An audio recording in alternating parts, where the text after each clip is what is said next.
Test 2. You will hear a number of different recordings, and you will have to answer questions on what you hear. There will be time for you to read the instructions and questions, and you will have a chance to check your work. All the recordings will be played once only. The test is in 4 sections. At the end of the test, you will be given 10 minutes to transfer your answers to an answer sheet. Now turn to Section 1. Section 1. You will hear a student talking to the student accommodation officer at a college. First, you have some time to look at questions 1 to 5.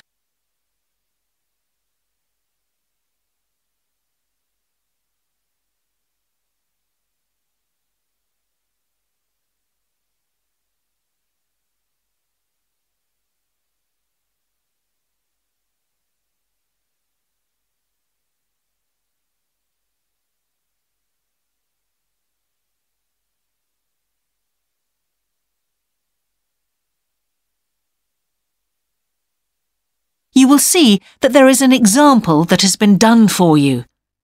On this occasion only, the conversation relating to this will be played first. Good morning. Can I help you? Yes, I've just been accepted on a course at the university and I'd like to try and arrange accommodation in a hall of residence. Yes, certainly. Please sit down. What I'll do is fill in a form with you to find out a little more about your preferences and so forth. Thank you. The student wishes to arrange accommodation in a hall of residence, so hall has been written in the space. Now we shall begin. You should answer the questions as you listen, because you will not hear the recording a second time. Listen carefully and answer questions 1 to 5. Good morning. Can I help you? Yes, I've just been accepted on a course at the university and I'd like to try and arrange accommodation in a hall of residence. Yes, certainly. Please sit down. What I'll do is fill in a form with you to find out a little more about your preferences and so forth. Thank you. So, first of all, can I take your name? It's Anu Bhatt. Could you spell your name, please? Yes, ANUBHATT. Thanks. And could I ask your date of birth? The 31st of March, 1972. Thank you. And where are you from? India. Oh, right. And what will you be studying? I'm doing a course in nursing. Right, thank you. And how long would you want to stay in hall, do you think? Well, it'll take 3 years, but I'd only like to stay in hall for 2. I'd like to think about living outside for the 3rd year. Fine. And what did you have in mind for catering? Do you want to cook for yourself or have all your meals provided? That's full board. Is there something in between? Yes, you can just have evening meal provided, which is half board. That's what I'd prefer. Yes, a lot of students opt for that. Now, with that in mind, do you have any special diet, anything we should know about? Yes, I don't take red meat.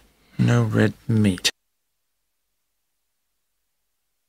Before you hear the rest of the conversation, you have some time to look at questions 6 to 10.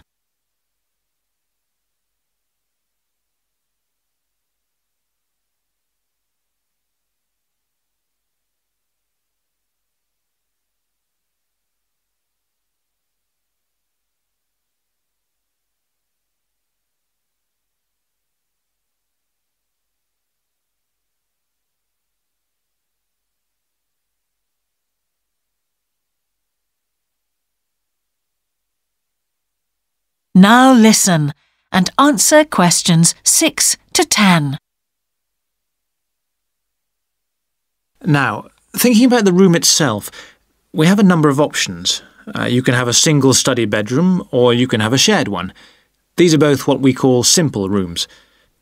The other alternative is to opt for a single bedsit, which actually has more space and better facilities. There's about £20 a week difference between them.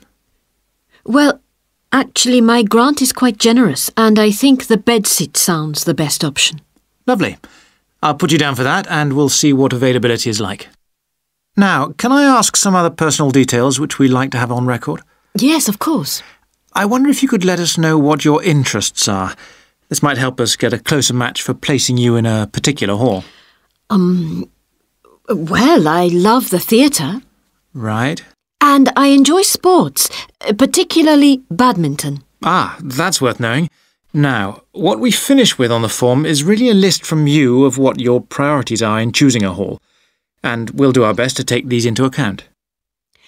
Well, the first thing is I'd prefer a hall where there are other mature students, if possible. Yes, we do have halls which tend to cater for slightly older students. And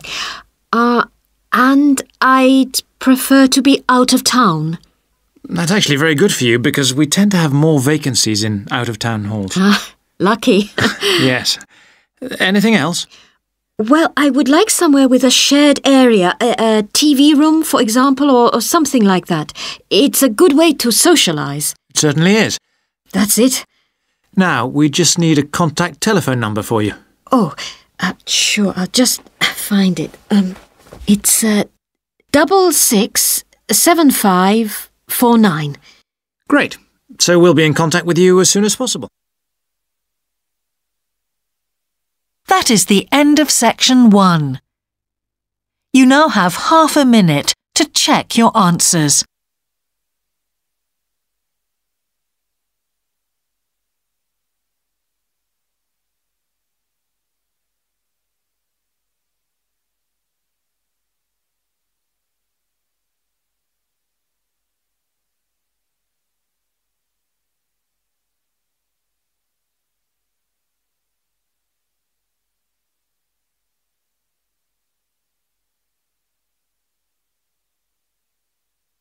Now turn to section 2.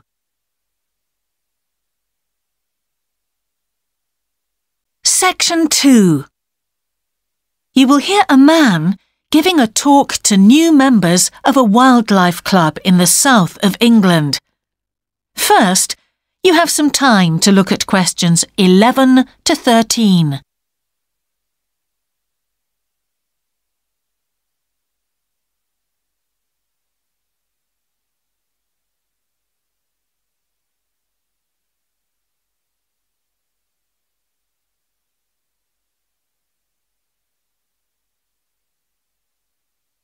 Now listen carefully and answer questions 11 to 13. Hello, I'm delighted to welcome you to our wildlife club and very pleased that you're interested in the countryside and the plants and creatures of this area. I think you'll be surprised at the variety we have here, even though we're not far from London. I'll start by telling you about some of the parks and open spaces nearby. One very pleasant place is Halland Common. This has been public land for hundreds of years, and what you'll find interesting is that the River Ouse, which flows into the sea 80 kilometres away, has its source in the common. There's an information board about the plants and animals you can see here, and, by the way, the common is accessible 24 hours a day. Then there's Holt Island, which is noted for its great range of trees. In the past, willows were grown here commercially for basket making, and this ancient craft has recently been reintroduced. The island is only open to the public from Friday to Sunday because it's quite small, and if there were people around every day, much of the wildlife would keep away. From there, it's just a short walk across the bridge to Longfield Country Park. Longfield has a modern replica of a farm from over 2,000 years ago. Children's activities are often arranged there, like bread making and face painting. The park is only open during daylight hours, so bear that in mind if you decide to go there. Before you hear the rest of the talk, you have some time to look at questions 14 to 20.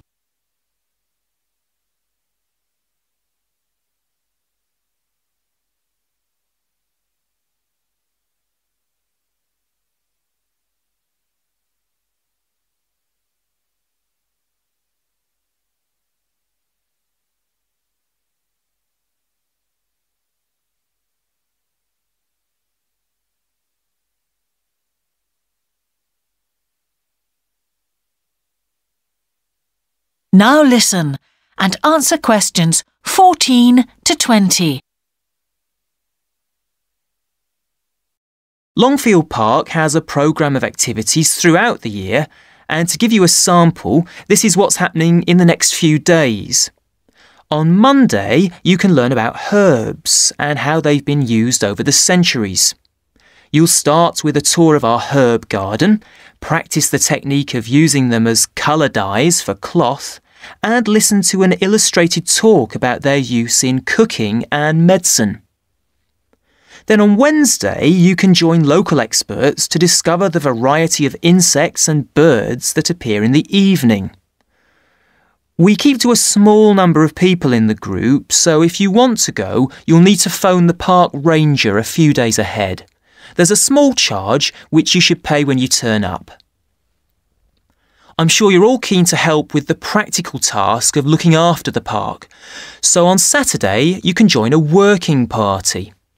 You'll have a choice of all sorts of activities, from planting hedges to picking up litter, so you'll be able to change from one to another when you feel like it. The rangers will be hard at work all day, but do come and join in, even for just a short while. One thing, though, is to make sure you're wearing something that you don't mind getting dirty or torn. And finally, I'd like to tell you about our new wildlife area, Hinchingbrook Park, which will be opened to the public next month.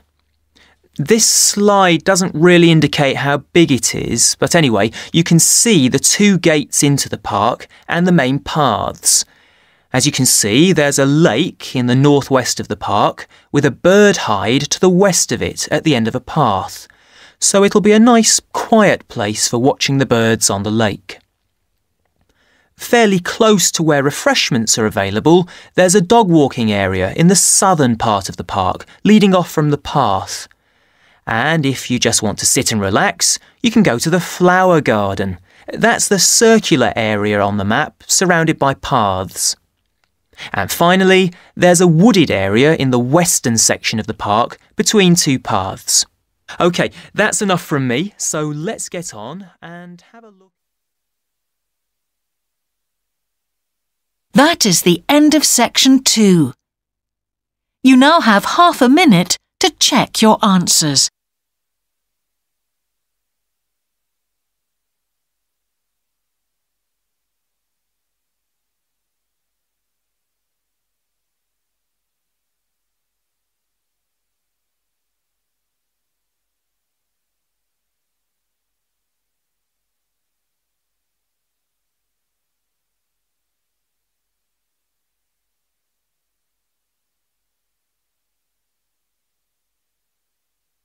Now turn to section 3.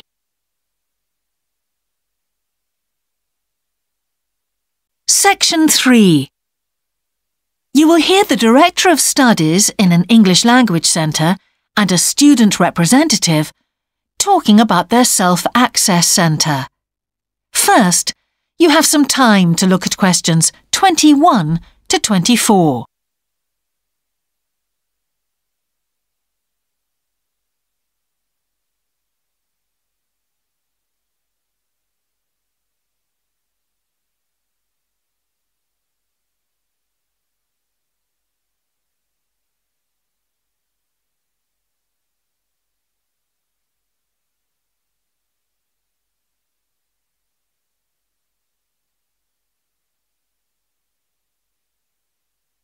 Now listen carefully and answer questions 21 to 24.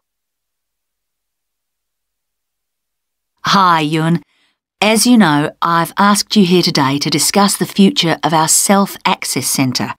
We have to decide what we want to do about this very important resource for our English language students. So, can you tell me what the students think about this? Well, from the students' point of view, we would like to keep it. The majority of students say that they enjoy using it because it provides a variation on the classroom routine, and they see it as a pretty major component of their course. But we would like to see some improvements to the equipment, particularly the computers. There aren't enough for one each at the moment, and we always have to share. Well, yes, the teachers agree that it is a very valuable resource, but one thing we have noticed is that a lot of the students are using it to check their personal emails. We don't want to stop you students using it, but we think the computers should be used as a learning resource, not for emails. Some of us also think that we could benefit a lot more by relocating the Self-Access Centre to the main university library building. How do you think the students would feel about that, Ewan? Well, the library is big enough to incorporate the Self-Access Centre, but it wouldn't be like a class activity anymore. Our main worry would be not being able to go to a teacher for advice. I'm sure there would be plenty of things to do, but we really need teachers to help us choose the best activities. Well, there would still be a teacher present and he or she would guide the activities of the students. We wouldn't just leave them to get on with it. Yes, but I think the students would be much happier keeping the existing setup.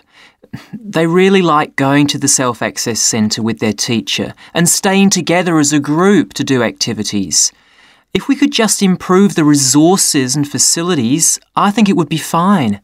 Is the cost going to be a problem? It's not so much the expense that I'm worried about, and we've certainly got room to do it, but it's the problem of timetabling a teacher to be in there outside class hours.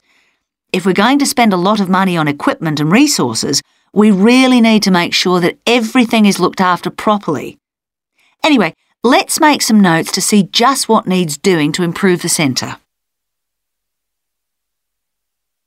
Before you hear the rest of the conversation, you have some time to look at questions 25 to 30.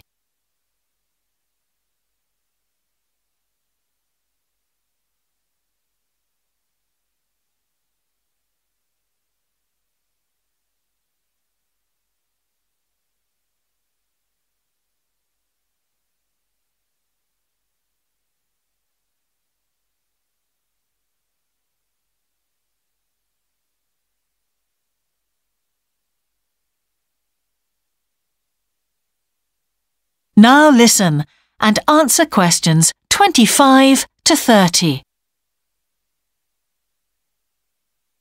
Now, what about the computers? I think it might be a good idea to install some new models.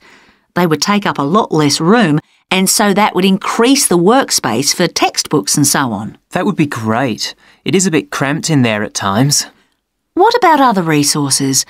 Do you have a list of things that the students would like to see improved? Yes, one of the comments that students frequently make is that they find it difficult to find materials that are appropriate for their level, especially reading resources. So I think we need to label them more clearly. Well, that's easy enough. We can get that organised very quickly. In fact, I think we should review all of the study resources as some of them are looking a bit out of date. Definitely. The CD section especially needs to be more current.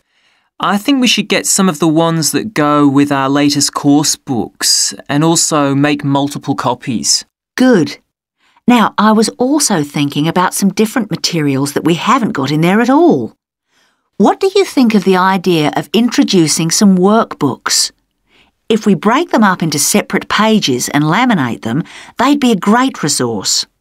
The students could study the main course book in class and then do follow-up practice in the Self-Access Centre. That sounds good. OK, now finally we need to think about how the room is used. I'll have to talk to the teachers and make sure we can all reach some agreement on a timetable to supervise the centre after class. But we also need to think about security too, especially if we're going to invest in some new equipment. What about putting in an alarm? Good idea. The other thing I'd like to do is talk to our technicians and see whether we could somehow limit the access to email. I really don't want to see that resource misused. What about if we agree to only use it before and after class? Yes, that would be fine. OK, anyway, that's great for now. We'll discuss it further when we've managed to sort. That is the end of section 3. You now have half a minute to check your answers.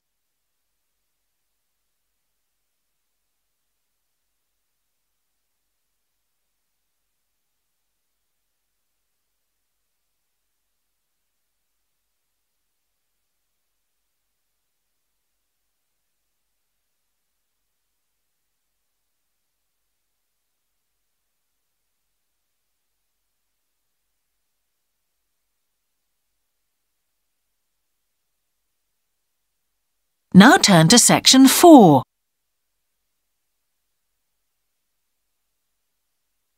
Section 4. You will hear the beginning of a lecture about business cultures. First, you have some time to look at questions 31 to 40.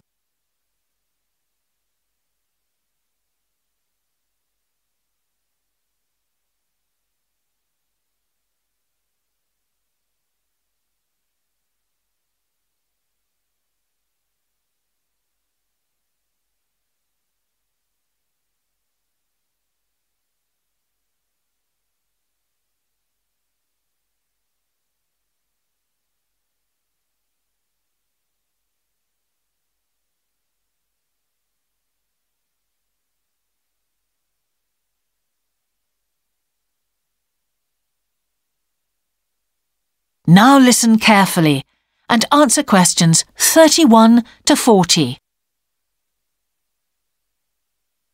Good morning, everyone.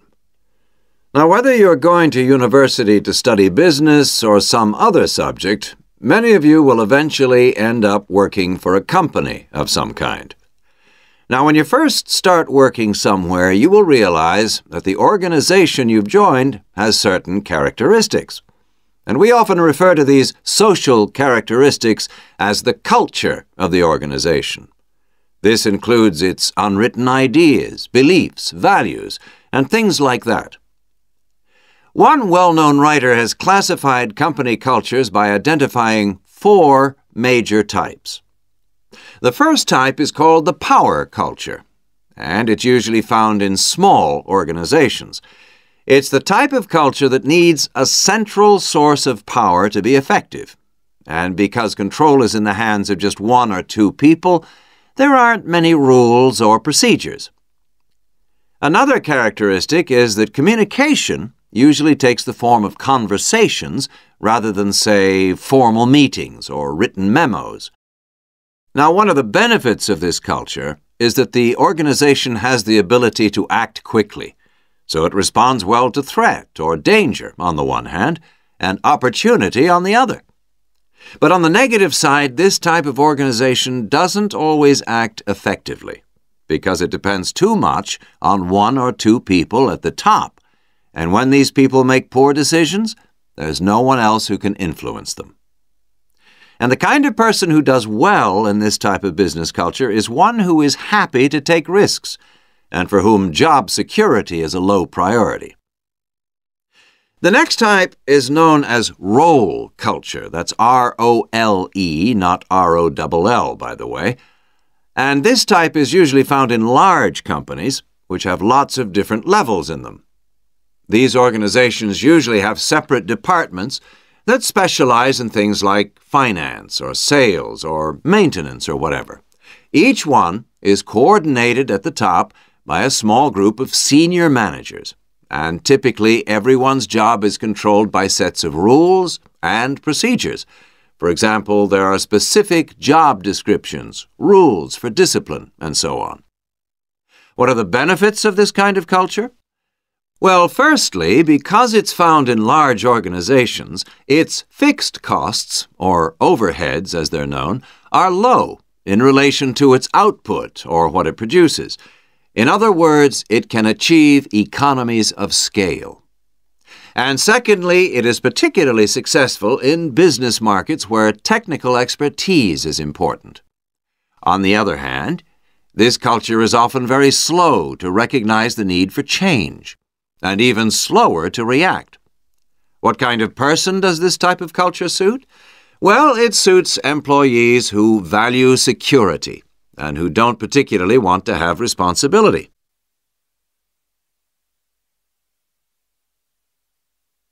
Moving on now to task cultures.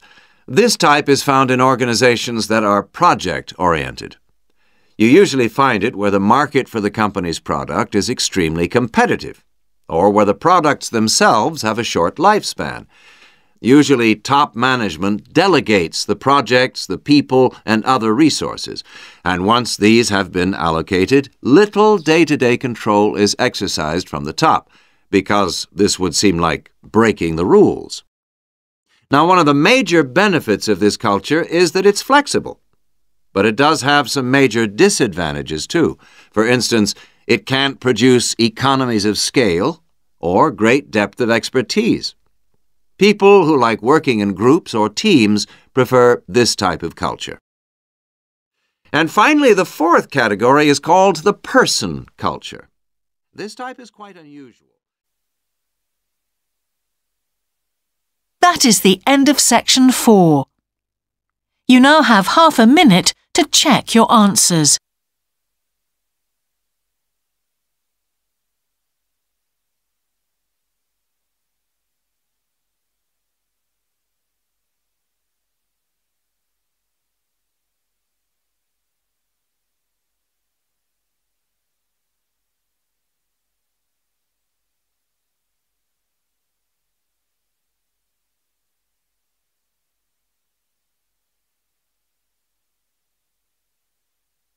That is the end of the listening test.